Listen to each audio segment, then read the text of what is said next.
Bismillahirrahmanirrahim. Assalamualaikum warahmatullahi wabarakatuh. Hai Insan Cendekia. Kami dari Man Insan Cendekia Kota Kendari. Perkenalkan, saya Muhammad Ismail Kozin. Saya Aisyah Nurfa Basri. Dan saya Siti Umi Zulia Muraini. Indonesia merupakan negara dengan tingkat produksi hasil panen padi terbesar ketiga di dunia setelah Tiongkok dan India. Namun, menurut Badan Pengkajian Teknologi Pertanian tahun 2019 mengungkapkan bahwa tingkat produksi hasil panen padi mengalami penurunan seperti tabel berikut ini. Menurunnya tingkat produktivitas hasil panen padi di Indonesia diakibatkan berbagai kendala yang dihadapi para petani, salah satunya dengan adanya serangan dari hama wereng. Nurbaiti Bebet mengungkapkan bahwa serangan hama wereng ini adalah serangan yang sangat berbahaya bagi tanaman padi karena dapat menyebarkan virus kerdil hampa dan virus kerdil rumput. Dewasa ini telah banyak cara yang dilakukan para petani untuk menanggulangi hama wereng. Salah satunya dengan menggunakan pestisida sintetik dengan teknik penyemprotan secara manual. Namun tahukah Anda bahwa hal tersebut justru menimbulkan ancaman baru bagi para petani, baik dari segi kesehatan maupun lingkungan. The Jojo Sumarto mengungkapkan bahwa 5.000 sampai 10.000 orang per tahunnya mengalami dampak fatal seperti penyakit kanker, liver, cacat tubuh, bahkan kemandulan.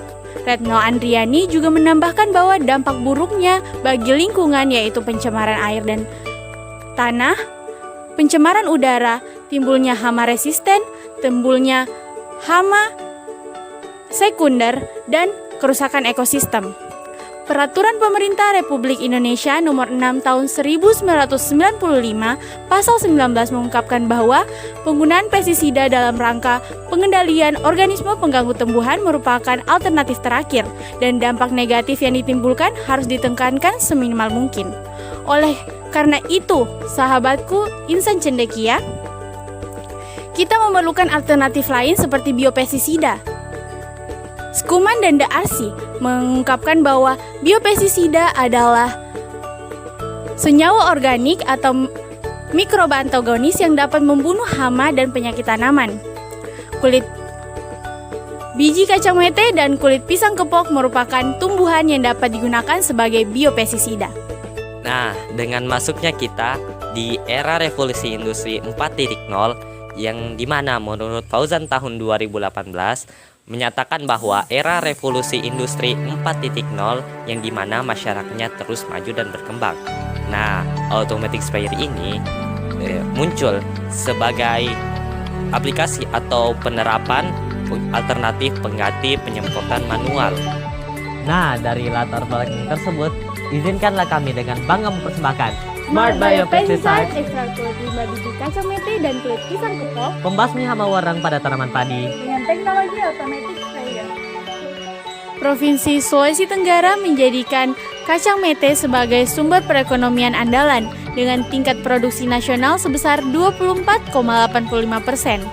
Namun, kulit biji kacang mete sampai saat ini belum dimanfaatkan secara optimal. Sejauh ini, masyarakat hanya memanfaatkannya sebagai bahan bakar atau bahkan tidak dimanfaatkan sama sekali dan hanya menjadi limbah. Menurut Sunarjo dan Mulawati, kulit biji kacang mete mengandung senyawa organik yang dapat membunuh hama wereng dan menurunkan produksi telur imago wereng betina.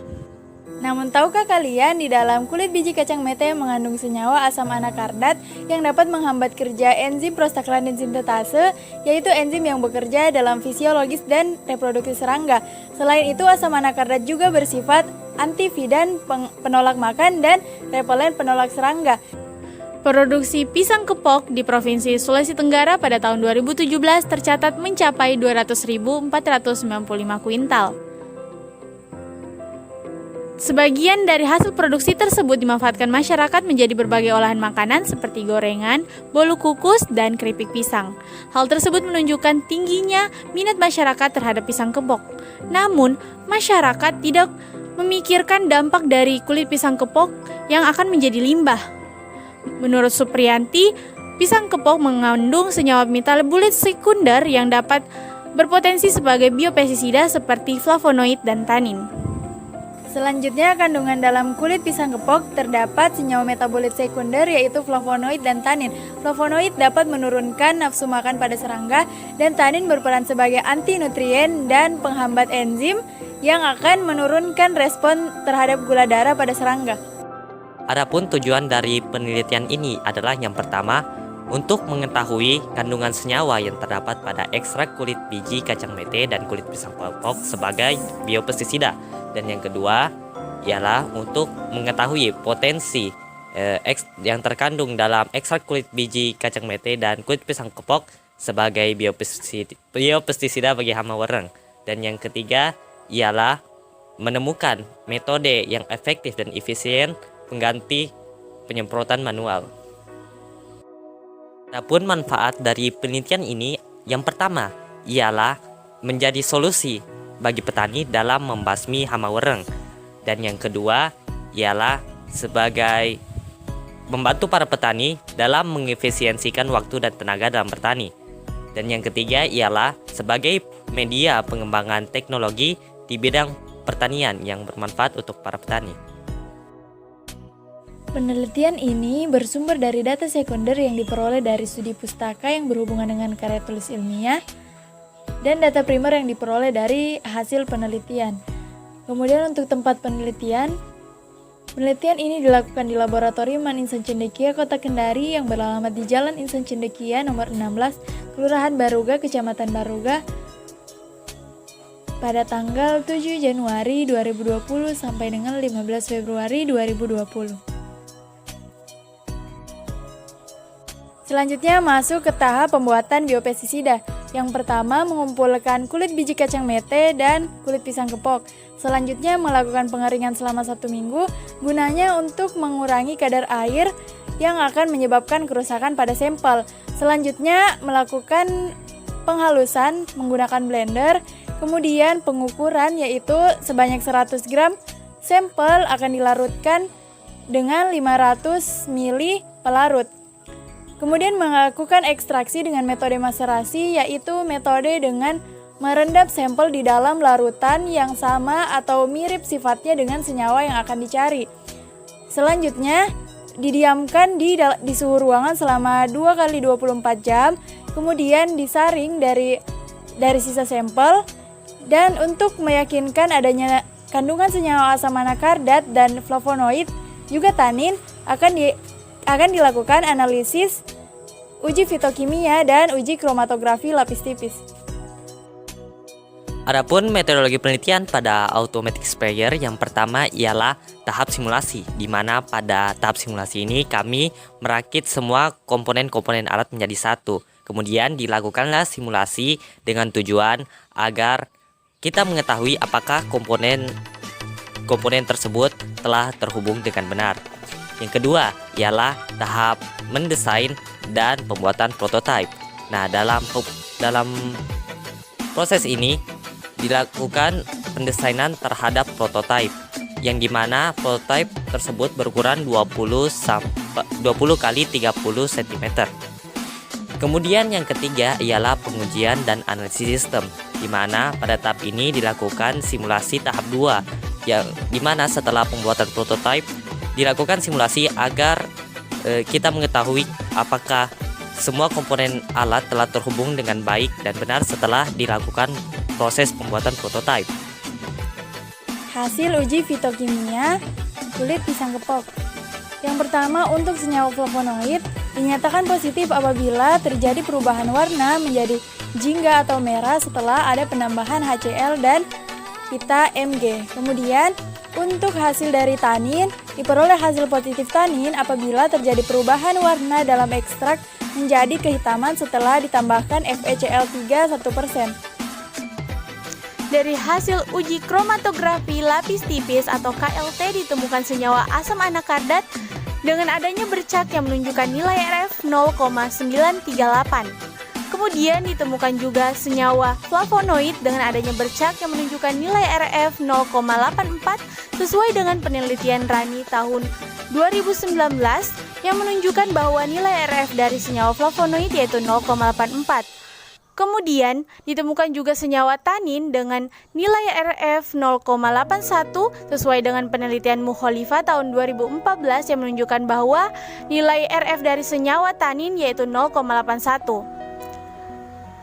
Hasil uji kromatografi ini didapatkan melalui rumus RF yaitu jarak yang ditempuh oleh noda dibagi jarak yang ditempuh dalam fase gerak. Dari tahap-tahap metodologi penelitian yang telah kami lakukan, dapat kita tarik hasil bahwa RTC sebagai komponen pengatur waktu telah mengatur waktu dengan baik, yaitu dengan menyalakan mesin penyemprot pestisida pada pukul 7 pagi dan juga pukul 4 sore. Baik, jadi dari penelitian ini dapat ditarik 3 kesimpulan. Yang pertama, dari hasil uji screening fitokimia dan uji kromatografi lapis tipis pada ekstrak kulit kacang mete dan kulit pisang kepok ditemukan senyawa seperti asam anakardat, senyawa flavonoid dan senyawa tanin yang bersifat antividan dan repelen sehingga berpotensi sebagai biopestisida bagi hama wereng. Yang kedua, dari ekstrak kulit kacang mete dan kulit pisang kepok memiliki tingkat toksisitas yang sangat tinggi. Hal ini didukung oleh berbagai sumber penelitian para ahli sehingga sangat berpotensi sebagai biopestisida bagi hama wereng. Yang ketiga atau yang terakhir yaitu dari hasil uji coba dan implementasi automatic sprayer, ternyata teknik penyemprotan secara otomatis ini sangat efektif dan efisien sebagai pengganti alternatif penyemprotan secara manual. Baik, berdasarkan pertanyaan dari Dewan Juri yang diberikan kepada kami, izinkanlah kami menjawab pertanyaan tersebut. Dan saya akan menjawab pertanyaan nomor 1. Seperti yang kita ketahui bahwa penggunaan pestisida, khususnya jenis sintetik, telah menyebar luas di kalangan para petani. Karena penggunaan pestisida sintetik ini dianggap cepat dan ampuh dalam mengendalikan hama wereng. Namun, kenyataannya penggunaan pestisida sintetik ini menimbulkan dampak negatif seperti pencemaran lingkungan, resistensi hama, resurgensi hama, terbunuhnya musuh alami, dan mengancam kesehatan para petani. Sedangkan penggunaan biopestisida dengan ekstrak kulit biji kacang mete dan kulit pisang kepok ini akan menjadi komponen pengendalian utama dengan tingkat toksisitas yang sangat tinggi karena mengandung 3 senyawa yang didukung oleh berbagai penelitian seperti Sunarjo dan Mulawati tahun 1992 dan Desti Nurul tahun 2015, dan juga dapat menekankan tingkat dampak negatif dari pestisida sintetik. Baik, saya akan menjawab pertanyaan nomor 2. Menurut hasil dari penelitian Sunarjo dan Mulawati tahun 1992 yang menyatakan bahwa ekstrak kulit biji kacang mete toksik terhadap hama wereng serta dapat menurunkan produksi telur imago betina, dan juga pada hasil penelitian Lumawo Sonja dan Bardin tahun 2018 yang menyatakan bahwa ekstrak kulit pisang kepok mengandung senyawa flavonoid dan tanin yang bersifat antividan dan anti nutrisi yang berpengaruh terhadap hama wereng. Kemudian, teknik penyemprotan yang telah dilengkapi dengan pengatur waktu sehingga secara otomatis penyiraman pestisida dapat berlangsung berdasarkan waktu yang telah diatur oleh petani. Nah, oleh karena itu, kandungan senyawa yang terdapat pada biopestisida ini sangat efektif dan efisien dalam menanggulangi hama wereng, dan juga teknik penyemprotan yang otomatis ini sangat efektif dan efisien dalam membantu para petani. Dan saya akan menjawab pertanyaan terakhir. Mekanisme pestisida bekerja ada dengan 2 cara, yaitu yang pertama langsung terhadap serangganya dan yang kedua terhadap tanamannya terlebih dahulu. Sama halnya dengan biopestisida ini, senyawa-senyawa toksik yang ada di dalam biopestisida akan terlebih dahulu menyerap ke tanaman padi, kemudian akan bereaksi setelah dikonsumsi hama wereng.